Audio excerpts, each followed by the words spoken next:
হজের দ্বিতীয় দিন বা মূল হজের দিন আজ। নিয়ম অনুযায়ী ৯ জিলহজ পালন করা হয় হজের মূল আনুষ্ঠানিকতা। নিয়ম মেনে মিনা থেকে ঐতিহাসিক আরাফাতের ময়দানে পৌঁছেছেন মুসল্লিরা। তবে তীব্র তাপদাহের কারণে সকাল ১০টা থেকে বিকেল ৪টা পর্যন্ত সবাইকে তাঁবুতে থাকার পরামর্শ দিয়েছে সৌদি প্রশাসন। হজের মূল আনুষ্ঠানিকতার বিস্তারিত জানাচ্ছেন আফসানা শাওন। ফজরের পর মিনা থেকে রওনা হয়ে আরাফাতের ময়দানে পৌঁছান মুসল্লিরা। আরাফাতে সূর্যাস্ত পর্যন্ত অবস্থান করে হজের খুতবা শুনবেন তারা। আরাফাতের ময়দানের এই অবস্থানকেই মূল হজ বিবেচনা করা হয়। এবার পবিত্র হজের খুতবা দেবেন মক্কার গ্র্যান্ড মসজিদের ইমাম শায়খ সালেহ বিন হুমায়দ, যা ৩৪টি ভাষায় সরাসরি সম্প্রচারিত হবে। এবার তীব্র তাপদাহের কারণে আরাফাতের দিন মুসল্লিদের সকাল ১০টা থেকে বিকেল ৪টা পর্যন্ত তাঁবু থেকে বের না হওয়ার পরামর্শ দিয়েছে সৌদির হজ ও ওমরাহ মন্ত্রণালয়।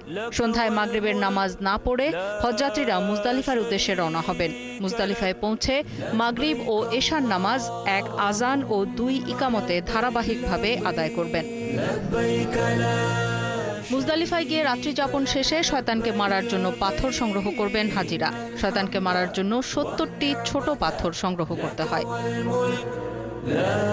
১০ই জিলহজ ঈদুল আজহার দিন বড় জামারায় শয়তানকে ৭টি পাথর মেরে কোরবানি করবেন তারা। কোরবানির পর মাথা মুন্ডন বা চুল ছাঁটার মাধ্যমে ইহরাম ত্যাগ করা হয়। এরপর স্বাভাবিক পোশাক পরা যায়। পরে সম্ভব হলে মক্কায় ফিরে কাবা শরীফ তাওয়াফ করবেন। আগামী ১১ ও ১২ই জিলহজ বাকি আনুষ্ঠানিকতা পালনের মাধ্যমে পবিত্র হজ শেষ করবেন ১৫ লাখেরও বেশি মুসল্লি। আফসানা শাওন, ৭১। হজের মূল আনুষ্ঠানিকতা দেখতে এবারে সরাসরি যুক্ত হচ্ছে আরাফাতের ময়দানে।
দর্শক, আমরা যেমনটি দেখতে পাচ্ছি যে আজ ৯ই জিলহজ ফজরের পর থেকেই কিন্তু আরাফাতের ময়দানের উদ্দেশ্যে মিনা থেকে রওনা হয়েছেন মুসল্লিরা। যদিও আজ তীব্র তাপদাহ রয়েছে, যার কারণে মুসল্লিদের সকাল ১০টা থেকে বিকেল ৪টা পর্যন্ত তাঁবু থেকে বের না হওয়ার যে পরামর্শ দিয়েছে সৌদির হজ এবং ওমরাহ মন্ত্রণালয়, তারপরেও কিন্তু আমরা দেখতে পাচ্ছি ধর্মপ্রাণ মুসল্লিরা তীব্র রোদ উপেক্ষা করেই তারা বেরিয়েছেন তাঁবু থেকে।